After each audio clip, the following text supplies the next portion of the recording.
আমাদের বিপ্লব হয়েছে, আমার সন্দেহ হয় বিপ্লব কি হয়েছে আসলে 5ই আগস্ট।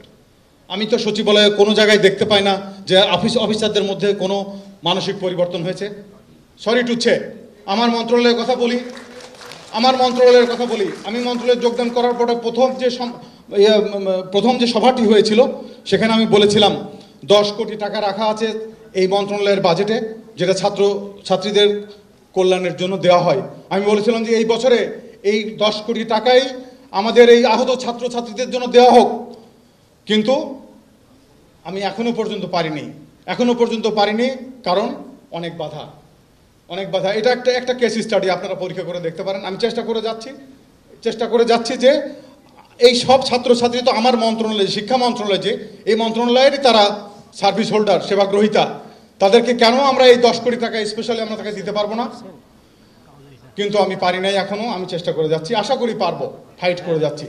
কাজেই আমি আমার কথা বাড়াবো না। আমার সংস্কার প্রশ্নে একটা কথা শুধু বলতে চাই যে আমরা দেখেছি যতবার সংস্কার হয়েছে ততবার বিসিএস প্রশাসন ক্যাডার দুর্বল হয়েছে, যতবার সংস্কার হয়েছে ততবার দুর্বল হয়েছে।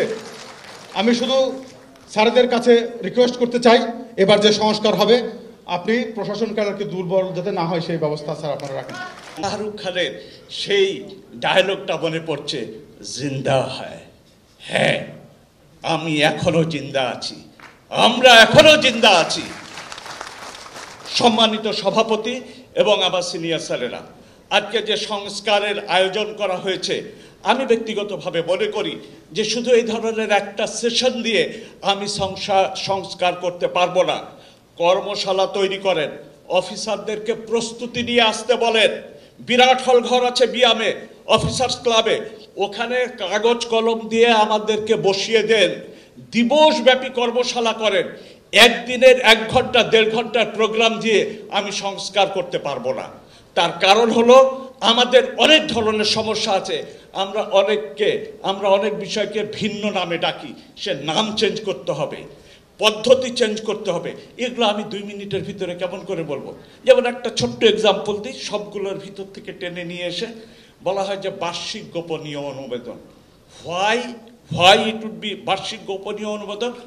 গোপনীয় কেন? আমি যদি আমার সম্পর্কে আমার সিনিয়র কি লিখেছে 1 বছরে, আমি যদি ওটা না জানি, আমার নিজেকে আমি সংশোধন করব কিভাবে? সেই জন্য বলছি যে ওটার নাম করে দেন বার্ষিক উন্মুক্ত প্রতিবেদন। জানুক, তাকে জানবার সুযোগ দেন, সে যেন সংশোধন করতে পারে নিজেকে। আমার 3 সহকর্মী, বন্ধু এবং শীর্ষ পর্যায়ে কর্মরত আছেন যে অবিলম্বে প্রশাসনের শুদ্ধি অভিযান চালাতে হবে। যে 667 জন পদোন্নতি পেলেন, তারা কোথায়? অনেকে আমার কাছে এসে বলে, স্যার পদোন্নতি দিয়েছেন, পোস্টিং তো পাই নাই। পোস্টিং দিয়েছেন, ড্যাম্পিং পোস্টিং দিয়েছেন, তাহলে এদের বঞ্চনার কি শেষ হবে না? আগেকার আমলে পদোন্নতি প্রাপ্ত আওয়ামী লীগের সুবিধাবাদী যারা এখনো প্রশাসনের গুরুত্বপূর্ণ পদে কিভাবে বসে থাকে আমি জানতে চাই। আপনারা দয়া করে এই শুদ্ধি অভিযান চালাবেন। গত 15 বছরে বিগত সরকার পিয়ন থেকে শুরু করে 2,45,000 জন বিভিন্ন cadre, non cadre, department, DC office, commissioner office নিয়োগ দিয়েছে। 2,45,000। তারা অধিকাংশ রাজনৈতিক বিবেচনায় নিয়োগপ্রাপ্ত হয়েছে। আপনারা তাদের কি করবেন? তাদের রেখে কিসের প্রশাসনিক সংস্কার করবেন? আপনারা তাদের নিয়ে আগে চিন্তা করেন। এই শুদ্ধি অভিযান, অনেক পৃথিবীতে অনেক ইতিহাস আছে। বিপ্লবের পর একযোগে লক্ষ লক্ষ কর্মকর্তা কর্মচারীকে বাড়ি পাঠিয়ে দেওয়া হয়েছে। যদি এটা আপনারা করতে না পারেন, দেখবেন যে আপনাদের গলা কাটা যাবে। আমরা আজকে এইগুলোকে বসিয়ে রেখে প্রশাসনের শীর্ষ পদে আমরা কিন্তু নিজের কবর নিজেরাই রচনা করছি। এই জিনিসটি আপনারা ভেবে দেখতে পারেন। এখানে এসেছি মাত্র, আজকে আমি যদি বলি 78 ডেজ আমার চাকরি। আমিও আপনাদের মতো 15-16 বছর রাস্তাঘাটে ছিলাম, আন্দোলনে ছিলাম। শিক্ষকতায় ছিলাম, কনসালটেন্সি ছিলাম, প্রশিক্ষণে ছিলাম। এবং আমার আরেকটা বড় পরিচয়, যেটা আমি এই 2 বছর পর শেষ হয়ে গেলে আবার উপভোগ করব, বিষয়ে না বললেই না, সে একটু একটু করে বলি যে আমরা মেরিটোক্রেসির কথা বলেছি। ম্যাট 1, ম্যাট 2 যারা করেছেন, মেরিটোক্রেসির মধ্যে number 1 in the globe is Singapore. যে লেভেলে রিক্রুটমেন্ট করা হয় এবং যে লেভেলে তাদের ট্রেনিং দেওয়া হয়, সারা ওয়ার্ল্ডের ব্যুরোক্রেসিতে নাম্বার হলো সিঙ্গাপুর। স্কেলও সেরকম, আমেরিকা ইউরোপ না। আমাদের ম্যাট 1-এ কিছুদিন ছিল পিএটিসিতে, তারপর সিঙ্গাপুর, তারপর England. When ever joint secretary UN, এই প্রতিষ্ঠানগুলো ঠিক করার জন্য আমরা তখন গিয়েছিলাম।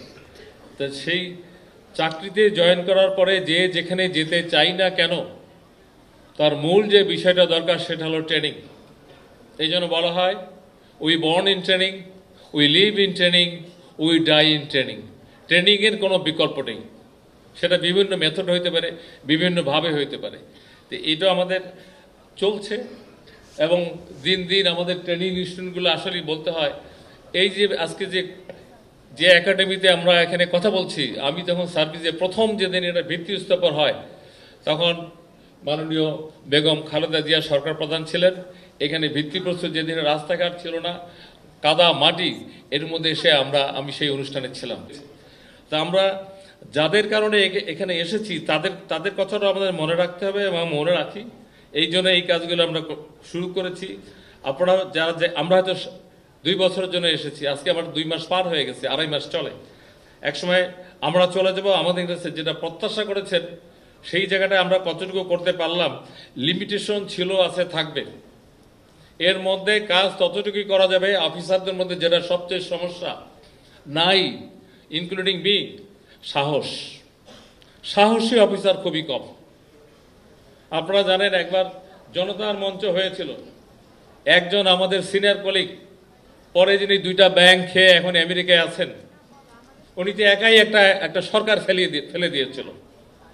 এই বিগত সময়ে আমাদের যদি সাহসী ব্যক্তিত্বের কথা বলি, তাহলে বেগম রোকেয়া জাহাঙ্গীরনগর ইউনিভার্সিটির বাংলার chairman, and she is our lady colleague, একমাত্র তিনি ছবিটা নামিয়েছিলেন। 5 তারিখের পর সরকার আসবে কি আসবে না আমরা তো জানি না। যদি না আসতো, আজকে ওনার কি হইতো? আর কেউ কি আমরা সাহসী কোনো পদক্ষেপ নিতে পেরেছি? Ask yourself. অন্যদেরকে জানানো নেই, এই না আয়নায় দাঁড়ায় আমাদেরকে নিজেদেরকে বলতে হবে আমরা পারছি কি পারি নাই।